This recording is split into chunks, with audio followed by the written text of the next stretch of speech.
I am proud to belong to a religion which has taught the world both tolerance and universal acceptance.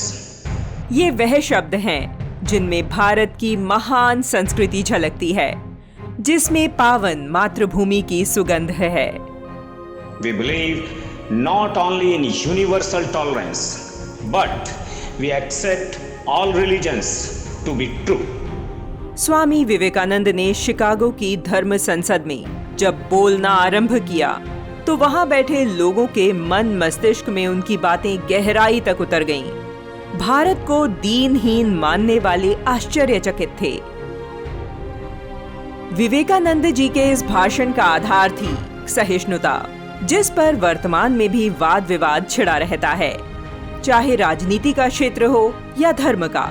परंतु इस सहिष्णुता को बड़ी ही सहज भाषा में स्वामी विवेकानंद अपने 5 मिनट के भाषण में ही समझा चुके हैं।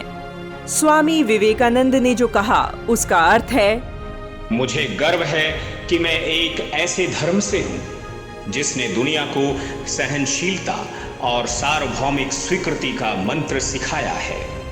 भारत न मात्र सार्वभौमिक सहनशीलता में विश्वास रखता है, अपितु विश्व के सभी धर्मों को सत्य के रूप में भी स्वीकार करता रहा है। अपने भाषण को तर्क देते हुए उन्होंने कहा, मैं एक ऐसे देश से हूं जिसने इस धरती के सभी देशों और धर्मों को परेशान किए बिना सभी लोगों को शरण दी है। इस्राएल की पवित्र स्मृतियां संजोकर अभी तक भारत ने ही रखी हैं, जबकि रोम ने उनके धर्म स्थलों पर हमला कर खंडहर बना दिया था। भारत ने महान पारसी धर्म के लोगों को भी शरण दी और आज भी वो हमारे साथ हैं। धर्म संसद में उन्होंने संकेतों में जता दिया कि ब्रिटिश यदि भारत पर शासन कर पा रहे हैं तो यह भी भारत की सहिष्णुता का ही कारण है। सहिष्णुता को ठीक ढंग से समझने के लिए 2 उदाहरण हैं। पहला, सहिष्णुता का अर्थ बर्दाश्त करना।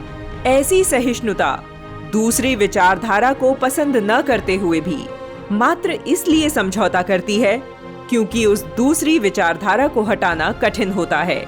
ऐसी स्थिति में अवसर मिलते ही एक विचारधारा दूसरी विचारधारा के उन्मूलन के लिए प्रयासरत हो जाती है और यह स्थिति विवाद या कभी कभी तो जानलेवा बन जाती है। ब्रिटिशों को हमने व्यापारी रूप में अपनाया, परंतु वे शासक बन बैठे।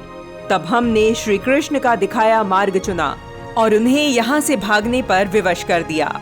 परंतु यदि सहिष्णुता को गहराई से समझें तो यह समरसता और प्रेम पूर्ण स्वीकार भाव यानी एक्सेप्टेंस है।